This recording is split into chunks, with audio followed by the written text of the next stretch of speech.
Hi అండి, welcome to simply bar channel. ఈరోజు special chicken biryani. నేను ఈ వీడియోలో చెప్పినట్టు కానీ మీరు చికెన్ బిర్యానీ చేసుకుంటే సైడ్న ఇంకా ఎక్స్ట్రా కర్రీ ఏమీ వండాల్సిన అవసరం ఉండదండి. అందరూ పిల్లలు పెద్దలు అందరూ ఇష్టంగా తింటారనమాట ఈ రెసిపీ. మీరు కూడా ట్రై చేయండి. నేను చికెన్ బిర్యానీ కోసం పెద్ద ముక్కలు తీసుకున్నాను. కడిగించిన ముక్కల్లో ఒక 5 స్పూన్లు వరకు కారం వేసుకున్నానండి. ఆ తర్వాత ఒక 2 స్పూన్లు వరకు కళ్ళుప్పు వేసుకున్నాను. ఆ తర్వాత ఒక హాఫ్ స్పూన్ పసుపు, ఒక స్పూన్ గరం మసాలా వేసుకున్నాను. ఇప్పుడు వీటన్నిటిని బాగా ఈ చికెన్ ముక్కలకి పట్టేటట్టుగా బాగా కలుపుకోవాలి. ఇవన్నీ ఈ పీసెస్కి బాగా పట్టాలన్నమాట.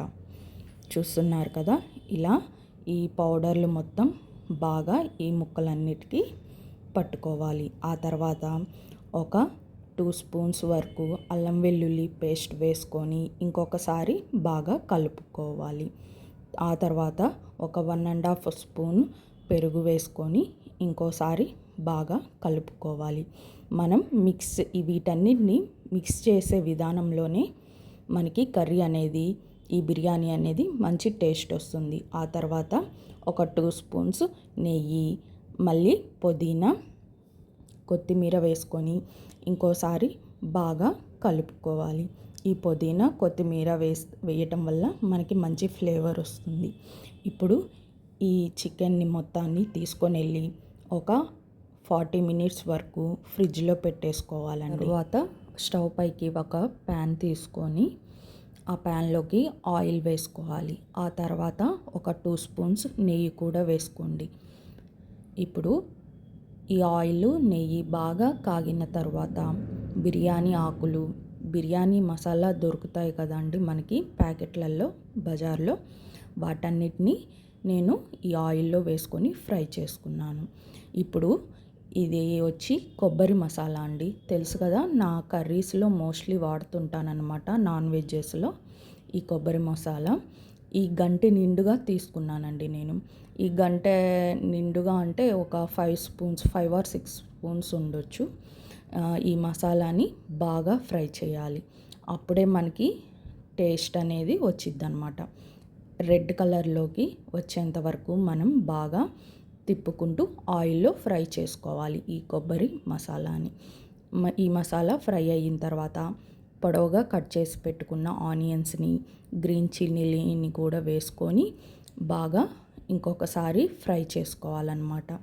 గ్రీన్ చిల్లీ అండ్ ఈ ఆనియన్స్ బాగా ఫ్రై అవ్వాలి. ఈలోపు నేను బియ్యం తీసుకుంటున్నాను. నేను 1.5 kg అనమాట తీసుకుంటుంది. అండ్ 1.5 kg బియ్యం, 1.5 kg కర్రీ అనమాట. తర్వాత బియ్యం బాగా కడిగి పెట్టుకొని కొంచెం సేపు నానబెట్టుకోవాలి, ఒక 1/2 hour అయినా. ఇప్పుడు ఆనియన్స్ అన్నీ బాగా ఫ్రై అయ్యాయి. ఆ తర్వాత పొడవుగా కట్ చేసి పెట్టుకున్న ఒక 2 టమాటాలని కూడా ఆయిల్లోకి వేసుకోవాలి. అవి కూడా బాగా మగ్గేంత వరకు ఫ్రై చేసుకోవాలి. ఇప్పుడు ఈ ఉల్లిపాయలు, టమాటాలు బాగా మగ్గిన తర్వాత సోక్ చేసి పెట్టుకున్న ఈ చికెన్ ముక్కల్ని మసాలాలోకి వేసుకొని అండ్ ఆ తర్వాత ఇంకొంచెం పుదీనా కొత్తిమీర కూడా యాడ్ చేసుకొని ఈ మసాలా అంతా ఈ బిర్యానీ ముక్కలకి బాగా పట్టేటట్టుగా ఇంకా మనం ఫ్రై చేసుకోవాలన్నమాట. చూసారు కదా, ఆ మసాలా మొత్తం ఈ బిర్యానీ పీసెస్కి బాగా పట్టాలి. ఒక 10 మినిట్స్ వరకు మూత పెట్టుకొని ఉడికించుకోవాలి. చూసారు కదా, వాటర్ అంతా బయటకు వస్తుందన్నమాట. మళ్ళీ ఇంకోసారి బాగా కలుపుకొని మళ్ళీ మూత పెట్టుకొని ఒక 15 మినిట్స్ వరకు హై ఫ్లేమ్లో పెట్టుకొని ఉడికించుకోవాలండి. ఇలా మనం ఒక 1/2 hour వరకైనా ఈ కర్రీని ఇట్లాగా బాగా ఉడికించుకోవాలి. ఆ వాటర్ అంతా కర్రీలోకి మగ్గిపోయేంత వరకు ఉడికించుకోవాలి. చూసారు కదా, ఆయిల్ అంతా బయటకు వచ్చింది, మనకి చికెన్ కర్రీలా వచ్చిందనమాట. ఇప్పుడు నేను వాటర్ యాడ్ చేసుకుంటున్నాను ఎసురులోకి. నేను కొలత ఎలా వేసానంటే, ఇందాక రైస్ ఒక 6 గ్లాసెస్ తీసుకున్నానండి. ఆ 6 గ్లాసులకి ఈ గ్లాసుతో వాటరు 8, నార్మల్గా అయితే 9 గ్లాసులు పోసుకోవాలి. కానీ మనకి గ్రేవీ ఉంది కదా, అది ఒక 1 గ్లాస్ ఉండొచ్చు. సో నేను 9 గ్లాస్కి ఒక 1 గ్లాస్ తగ్గించి 8 గ్లాసెస్ ఆఫ్ వాటర్ వేసుకున్నాను. ఇప్పుడు ఈ వాటర్లోకి ఇంకొక 2 స్పూన్స్ వరకు సాల్ట్ యాడ్ చేసుకొని బాగా తిప్పుకుంటున్నాను అనమాట. ఇప్పుడు మూత పెట్టుకొని ఈ వాటరు చికెను బాగా ఉడికేంత వరకు ఉంచుకోవాలి. చూసారు కదా, ఆయిల్ అంతా బయటకు వచ్చింది. ఇవి పొంగుతున్నాయి అన్నమాట ఈ వాటరు. ఇప్పుడు ఇందులోకి కొత్తిమీర, పుదీనా వేసుకొని ఇంకొకసారి బాగా కలుపుకోవాలి. ఆ ఫ్లేవర్, కొత్తిమీర పుదీనా ఫ్లేవర్ అనేది ఈ వాటర్లో ఉడకటం వల్ల చాలా మంచి వాసన వస్తుందండి. మీరు కూడా ట్రై చేయండి. ఇప్పుడు నానబెట్టి పెట్టుకున్న బియ్యాన్ని యాడ్ చేస్తున్నాను. చూస్తున్నారు కదా, నేను చేత్తోనే ఈవెన్గా స్ప్రెడ్ చేసినట్టు వేస్తున్నాను అనమాట. బియ్యం మొత్తం ఒకే దగ్గర వేయటలేదు, స్ప్రెడ్ చేస్తూ వేయటం వల్ల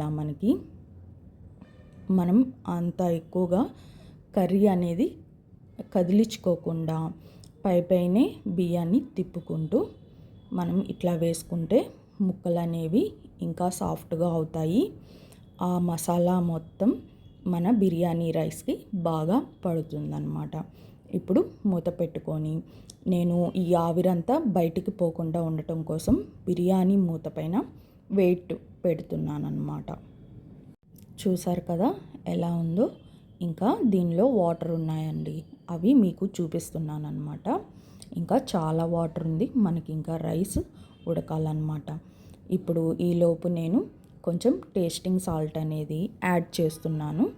యాడ్ చేసి ఇంకా ఈ రైస్ని, కర్రీని ఇందాక తిప్పుకోలేదు కదా, అందుకని ఈ టైంలో తిప్పుకుంటున్నాను.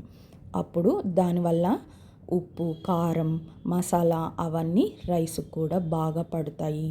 ఈలోపు మనకి చికెన్ పీస్ అనేది కూడా బాగా ఉడికిండిద్ది. అందుకని నేను ఈ టైంలో కలుపుతున్నాను అన్నమాట కర్రీని. ఇప్పుడు ఈ రైస్ పీసెస్ని బాగా ఈవెన్గా స్ప్రెడ్ చేసి మూత పెట్టి ఇంకొంచెం సేపు, కనీసం ఒక 15 మినిట్స్ వరకు మీడియం ఫ్లేమ్లో ఉంచుకున్నాను.